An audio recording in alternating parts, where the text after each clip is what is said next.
ಕಾಂಗ್ರೆಸ್ಗೆ ಸೇರಲು ದೊಡ್ಡ ಮಟ್ಟದ ಆಫರ್ ನನಗೆ ಬಂದಿರುವುದು ನಿಜ ಎಂದು ಸಮೃದ್ಧಿ ಮಂಜುನಾಥ್ ಸ್ಫೋಟಕ ಹೇಳಿಕೆ ನೀಡಿದ್ದಾರೆ. ಆಫರ್ ನೀಡಿದ್ದು ಯಾರು ಅನ್ನೋರ ಹೆಸರು ಹೇಳಲ್ಲ. ಅನುದಾನ ಕೇಳೋಕೆ ಹೋದಾಗ ಕಾಂಗ್ರೆಸ್ಗೆ ಬಾ ಅಂತ ಆಫರ್ ನೀಡಿದ್ದಾರೆ. ಪಕ್ಷಕ್ಕೆ ಬನ್ನಿ ಅಭಿವೃದ್ಧಿ ಆಗುತ್ತೆ ಅಂತ ಆಫರ್ ನೀಡಿದ್ರು. ನನ್ನ ನಾಯಕರು ಹಾಗೂ ಮತದಾರರನ್ನ ಕೇಳಿ ಮುಂದಿನ ದಿನಗಳಲ್ಲಿ ನಿರ್ಧಾರ ಮಾಡಬೇಕಲ್ವಾ ಎಂದು ಅಚ್ಚರಿ ಹೇಳಿಕೆ ನೀಡಿದ್ದಾರೆ. ನಾವು ಗೆದ್ದಾಗಿನಿಂದ ಜೆಡಿಎಸ್ ಆಪರೇಷನ್ ಸುದ್ದಿ ಬರ್ತಾನೆ ಇದೆ. ಕೋಲಾರದ ಇಬ್ಬರು ಜೆಡಿಎಸ್ ಶಾಸಕರು ಕಾಂಗ್ರೆಸ್ಗೆ ಸೇರ್ತಾರೆ ಅಂತ ಮಾಲೂರು ಶಾಸಕ ನಂಜೇಗೌಡ ಹೇಳ್ತಿದ್ದಾರೆ. ನಾವು ಕಾಂಗ್ರೆಸ್ಗೆ ಸೇರ್ತೀವಿ ಅಂತ ಎಲ್ಲಿ ಅಗ್ರಿಮೆಂಟ್ ಆಗಿದೆ ಅಂತ ಮಾಲೂರು ಶಾಸಕ ನಂಜೇಗೌಡ ಹೇಳಿಕೆ ವಿರುದ್ಧ ತಿರುಗೇಟು ನೀಡಿದ್ರು. ದೆಹಲಿಯಲ್ಲಿ ಕಾಂಗ್ರೆಸ್ ಪಕ್ಷದ ಹೊಸ ಕಟ್ಟಡದ ಉದ್ಘಾಟನೆ ಸಮಾರಂಭ ನಡೆಯಿತು. ಸಮಾರಂಭದಲ್ಲಿ ಸಿಎಂ ಸಿದ್ದರಾಮಯ್ಯ, ಸಚಿವ ಸಂಪುಟದ ಸದಸ್ಯರುಗಳು ಭಾಗಿಯಾಗಿದ್ರು.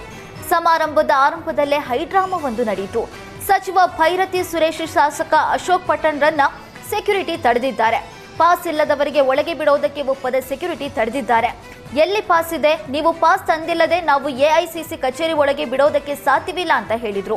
ಭೈರತಿ ಸುರೇಶ್ ಏನೇ ಹೇಳಿದ್ರು ಕೂಡ ಸೆಕ್ಯೂರಿಟಿ ಗಾರ್ಡ್ ಪ್ರವೇಶ ನೀಡಿಲ್ಲ. ಇಬ್ಬರನ್ನ ಪ್ರವೇಶ ದ್ವಾರದಲ್ಲೇ ತಡೆದು ಭದ್ರತಾ ಸಿಬ್ಬಂದಿ ನಿಲ್ಲಿಸಿದ್ರು. ಸೆಕ್ಯೂರಿಟಿ ಗಾರ್ಡ್ ವರ್ತನೆಯಿಂದ ಸಚಿವ ಭೈರತಿ ಸುರೇಶ್ ಮುಜುಗರಕ್ಕೆ ಒಳಗಾದ್ರು.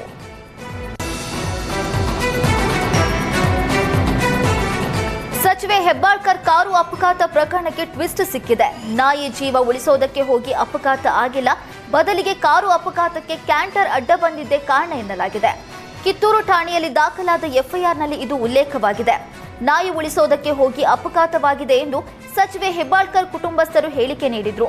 ಮೃಣಾಲ್ ಹೆಬ್ಬಾಳ್ಕರ್ ಚನ್ನರಾಜ ಹಟ್ಟಿಹೊಳಿ ಎಸ್ಪಿ ಡಾಕ್ಟರ್ ಭೀಮಾಶಂಕರ್ ಗುಳೆಗ್ ಮುಂದೆ ಹೇಳಿಕೆ ನೀಡಿದ್ರು.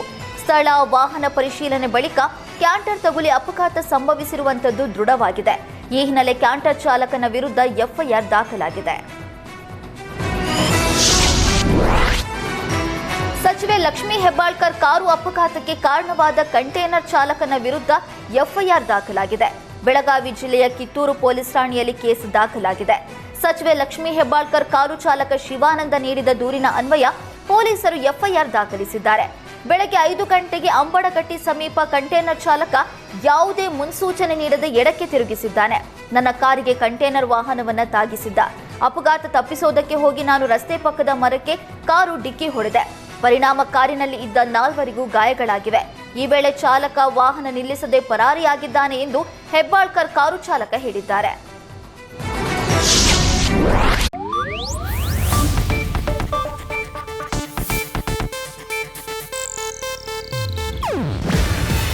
ಇದು ಏಷ್ಯಾನೆಟ್ ನ್ಯೂಸ್ ನೆಟ್ವರ್ಕ್ ಪ್ರಸ್ತುತಿ. ನೀವು ನೋಡ್ತಿದ್ದೀರಾ ಏಷ್ಯಾನೆಟ್ ಸುವರ್ಣ ನ್ಯೂಸ್.